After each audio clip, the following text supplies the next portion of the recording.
March 2022, a steel Patek Philippe Nautilus sells for $177,000. Not gold, not platinum, steel. A Rolex Daytona, a watch with a $14,000 retail price, changes hands for $56,000 on the secondary market. People are waiting 8 years for the privilege of buying a watch at retail. And everyone believed this was normal. Fast forward to today. That same Nautilus? $93,000, the Daytona, $32,000. Billions in paper wealth evaporated in 18 months. This is the story of the luxury watch bubble burst. The crash nobody saw coming, even though every warning sign was flashing red. Let's rewind to the madness. 2020 through early 2022. The watch market wasn't just hot, it was molten. The watch chart's overall market index hit $97,145 in March 2022. Prices were rising 5% monthly. What drove this? A perfect storm of speculation disguised as collecting. COVID stimulus checks met zero interest rates. The crypto boom minted overnight millionaires who wanted tangible wealth. Instagram influencers turned watches into status symbols. Crypto bros were converting Bitcoin gains into steel Rolexes, like they were parking cash in blue-chip stocks. The narrative was intoxicating. Watches as alternative investments. Gray market dealers leveraged themselves to the hilt. Authorized dealer waitlists stretched a decade long. The belief was simple: watches only go up, but the warning signs were everywhere. Watches of Switzerland Group stock had fallen 60% from its 2021 high. Gray market dealers were drowning in inventory, bought on credit. Monthly appreciation rates of 5% aren't sustainable. They're exponential curves racing toward a cliff. Some analysts whispered about bubble parallels to housing in 2008. Nobody listened. Social media echo chambers reinforced the optimism. FOMO drowned out caution. For 5 straight years, watches had done nothing but appreciate. The market had convinced itself this time was different.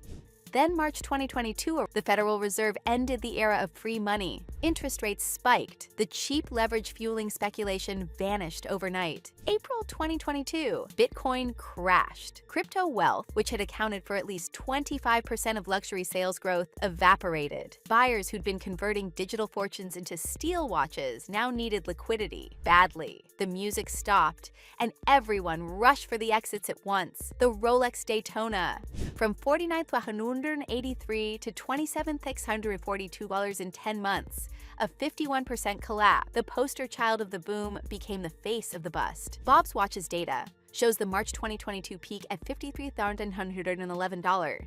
By January 2023, the floor fell out. Today, they've stabilized around $32,000 to $38,000, still 43% below peak. The Patek Philippe Nautilus, 57111, from $177,000 to $93,000.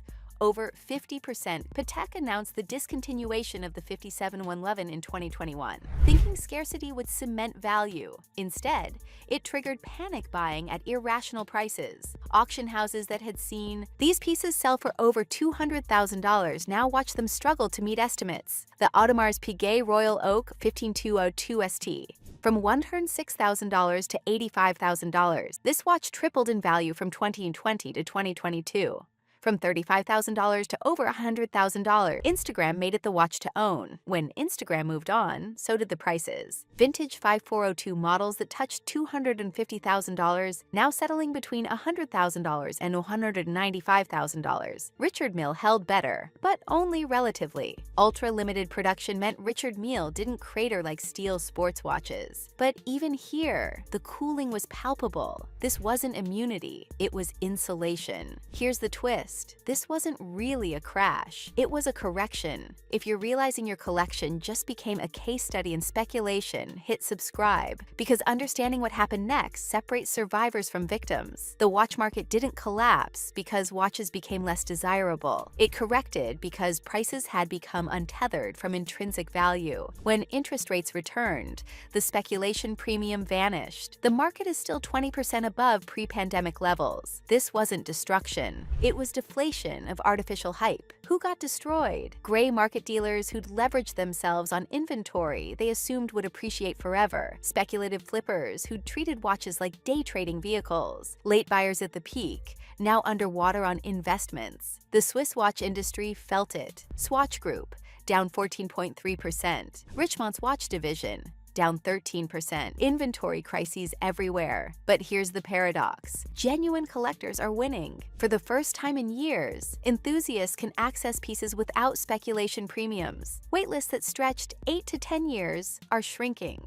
The Royal Oak you couldn't buy at any price in 2022, available today. The watch industry itself benefits. Manufacturers can refocus on craft over artificial scarcity. The integrity of collecting culture has a chance to reassert itself. If you're trying to figure out whether to buy now or wait, drop a comment. This market is still evolving. Speculation has been flushed out. Prices have stabilized through late 2023 into 2024. Watches are returning to being luxury goods rather than investment vehicles. There's cautious optimism. Younger generations are developing genuine appetites for mechanical watches, not as assets, but as objects of craft. The market correction has created space for real enthusiasts. The lesson is harsh. This bubble revealed the difference between owning something and valuing it, between collecting and speculating. The luxury watch bubble burst wasn't just about watches. It was about what happens when speculation replaces passion. When Instagram hype drowns out craftsmanship, the watches didn't change. We did. The brands that suffered most were the ones hijacked by speculation. The collectors who survived understood value beyond resale prices. And the market that emerged is healthier, driven by genuine appreciation rather than financial engineering. The bubble showed us something profound. True luxury isn't about what something might be worth tomorrow. It's about what it means to you today. If this breakdown changed how you see luxury, subscribe for more deep dives into the hidden forces reshaping prestige and wealth. The next bubble is always forming.